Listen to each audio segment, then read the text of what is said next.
Hey everybody, it's your old pal Wood Doofus here. This is going to be the second video of a series. The first video was building these carcasses, so make sure you check that out if you haven't already. Today we are going to be making the drawer boxes that'll go into each one of these units. I already have one made on the bottom, and we're going to specialize this drawer box to be used with these Undermount Drawer Slides, and there's a link in the description to those. So let's take a look at these slides first off. So in the last video I installed these drawer slides onto the carcass, and it's important when you're making something like this with drawer slides that you go ahead and buy those drawer slides first before you start building it. That way you can get the measurements for your carcass as it relates to where the drawer slide is going to fit into it. Now there's a lot of options for these drawer slides as far as how you want your project to end up. For me, I wanted to use a face frame, so I actually have it offset from the side. But obviously with all these extra holes, you can mount this a lot of different ways. If you didn't want to have a face frame that was wider than the box, you can obviously just put it right on the side and it will work well. The other option you want to think of is how you want your drawer front to sit. Do you want it to be inset into the box, or do you want it to be sitting off proud of the box? In this case, I'm going to have my drawer front sitting proud of the face frame, which means they're just going to be sticking out as far as their thickness is.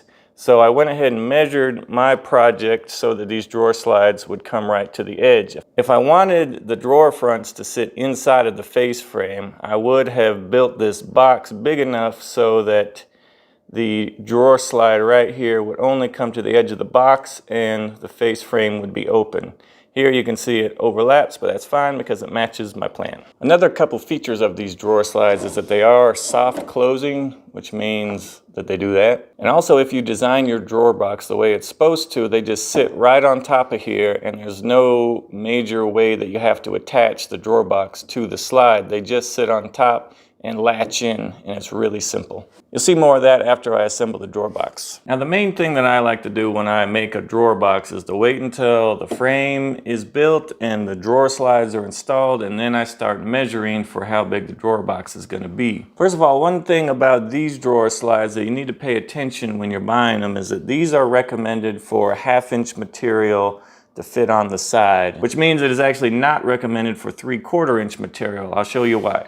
In order for the drawer box to work, this 1/2 inch material needs to fit right here in this slot. And the slot actually is not big enough for 3/4 inch material, so keep that in mind when you're ordering slides, what kind of material you want to build your box out of. So to get the width of the box, you can look at the instructions and try to do all the fancy math, or you can just do this.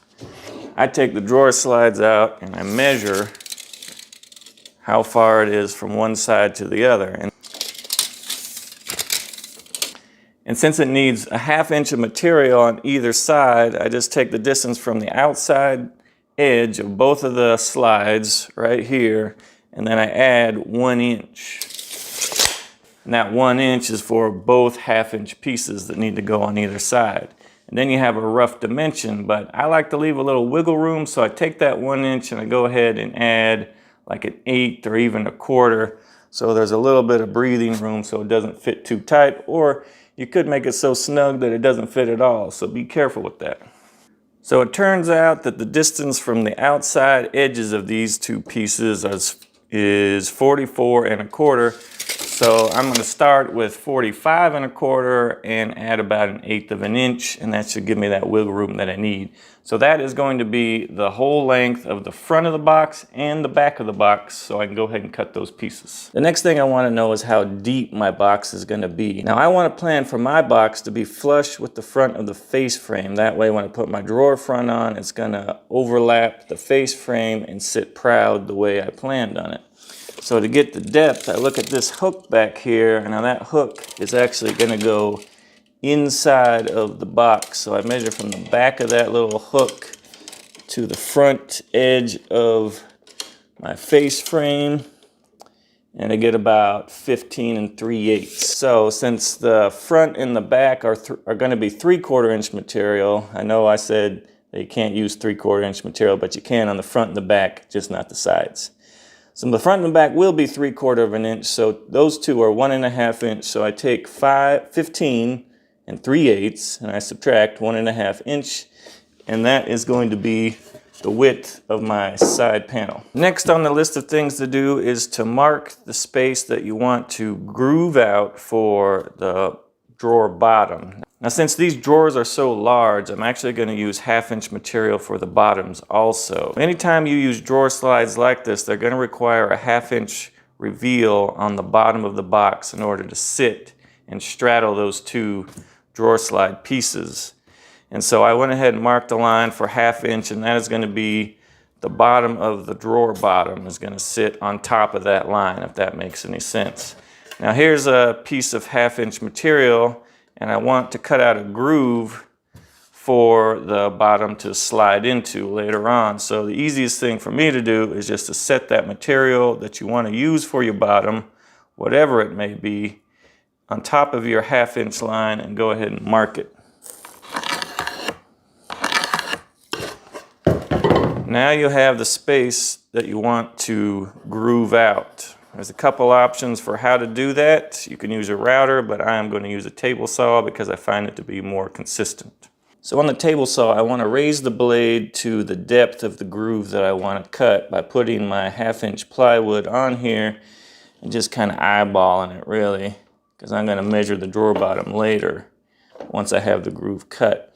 And with a 1/2 inch, I only want to go about 1/3 of the way into it. And there's 3 plies here, so it's easy to kind of find what 1/3 of it would be. Right about there looks pretty good. Now I want to make sure that I don't change the setting on this blade until all the grooves are cut in all the drawer sides that I need to cut in. And then I'll be done. I hope you can see the 2 marks I made right there. Those are basically extensions of the removal space that I marked so that I can see how I want to set my fence to cut the first pass. And I'm just using a regular table saw blade. I do have a dado stack, but it doesn't work for this table saw. So I don't mess around with it too much. So I just make several passes until I take out the whole 1/2 inch material.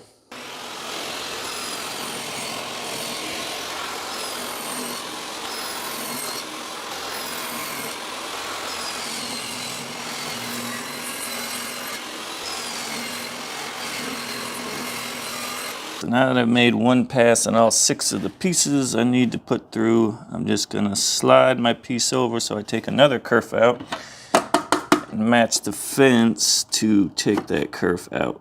Now I pass them all through again, and this is probably going to take about 5 tries before the whole 1/2 inch of material is taken out. Okay, so now that all of our grooves are cut in 3 pieces of each drawer box, we can go ahead and assemble the perimeter of the box.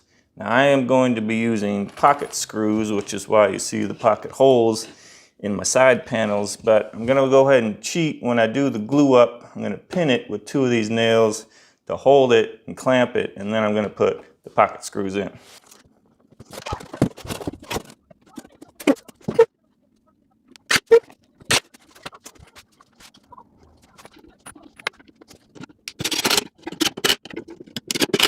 A very important part here, and I got these 3 pieces together. You can see the groove matches up where the bottom panel is going to fit. It's upside down, obviously, because I'm going to put on the back panel now.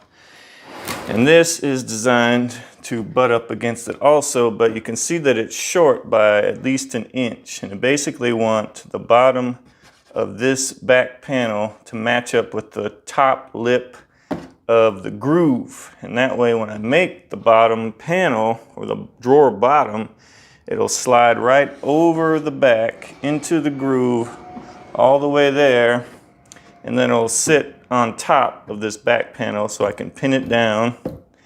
And also, since it's plywood, I'm just going to glue it a little bit into that groove, and that'll be super strong.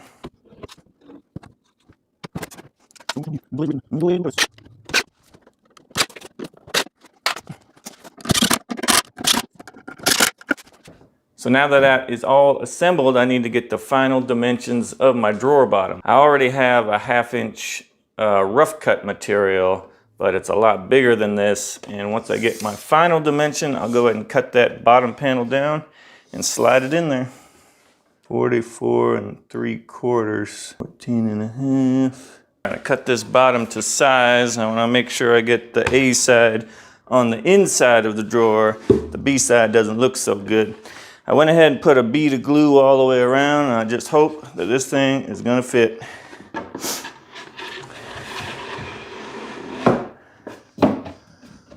Bada bing, bada boom. I can go ahead and do some pin nails through the bottom into the back panel. Maybe a couple on the front too.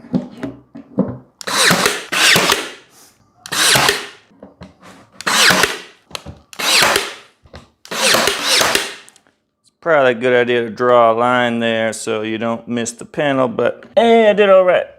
All right, so there we have one drawer box. Hopefully it's gonna fit in there. The tops are nice and flush. So I'm gonna go ahead and do a round over all along the top here, maybe a light sanding, and then we will see if it fits on top of those drawer slides.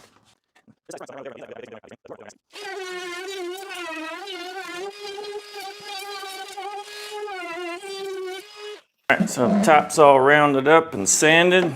So now we are going to see if it fits.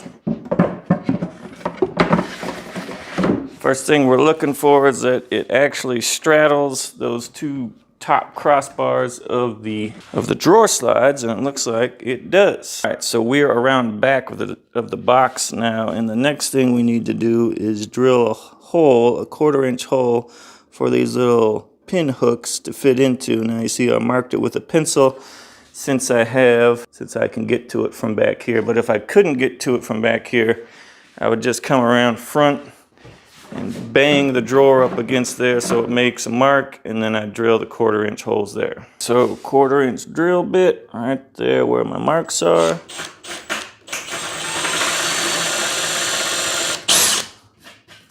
There's one.